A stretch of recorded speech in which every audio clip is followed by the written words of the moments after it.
In his commandments to his apostles to go out and preach the gospel to the house of Israel, he instructed them to heal the sick and raise the dead. While in Joppa, Peter raised a female disciple from the dead.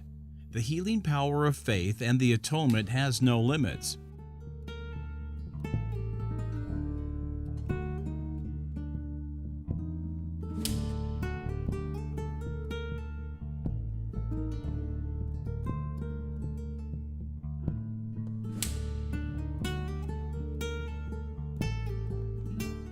Like Peter, Paul raised the dead.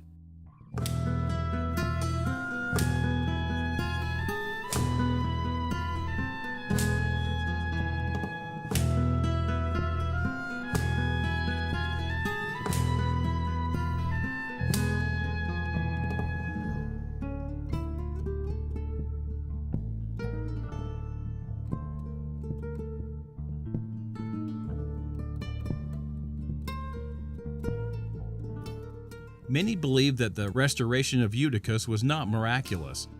Yet, the context of the account and its inclusion in the scriptural record argues that Paul did raise the young man from the dead.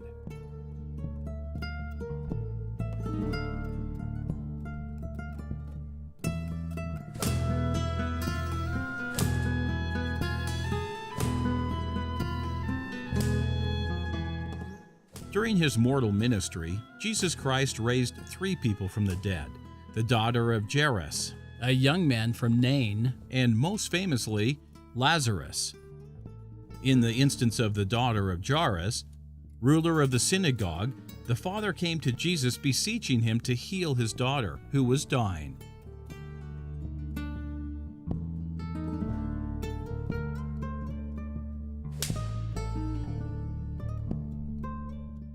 Unfortunately, the press of the crowd delayed the Savior's arrival and the daughter died.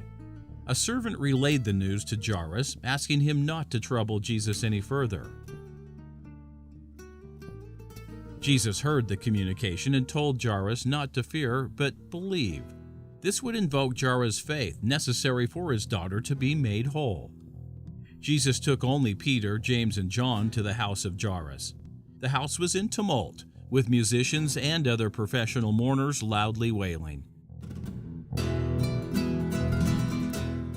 Jesus chided those making the ado over the death of the daughter, saying that the damsel merely slept.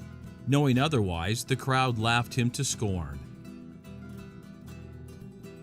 Jesus cast everyone out of the house, save his 3 disciples and the parents, upon which they entered into the room where the damsel was lying. Jesus raised the damsel with a voice commanded in Syriac instead of Greek. The young girl responded immediately, arising and walking.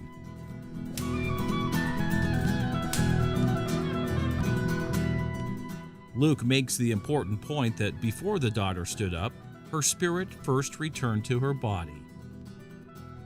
Raising the dead has 2 components: the return of the spirit and the healing of the body that caused death in the first place.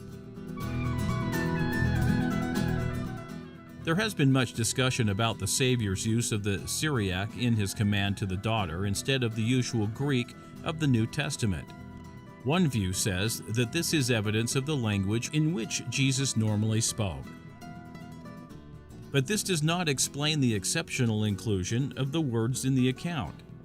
If this was the Savior's normal tongue, then why take exception to include these words verbatim in this instance and not elsewhere? Clearly, something else is going on here, especially within the context of the miracle of raising the dead.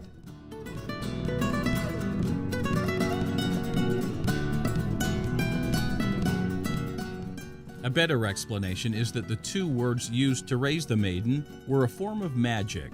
Magic was quite common in the Hellenistic world of the time. Jesus used a similar formula to heal the deaf-mute, cited previously. The word he used to heal was again in Syriac, which Mark translated. As we noted previously, this was not a medical procedure. Instead, it was a magical procedure. Indeed, the use of spittle to anoint the tongue before the use of the words confirmed the magical nature of the performance. In the ancient world, spittle was considered to have magical curative effects. Returning to talitha cumi, it has been suggested by the historian Morton Smith that Peter used the same magical incantation to heal the disciple named Tabitha.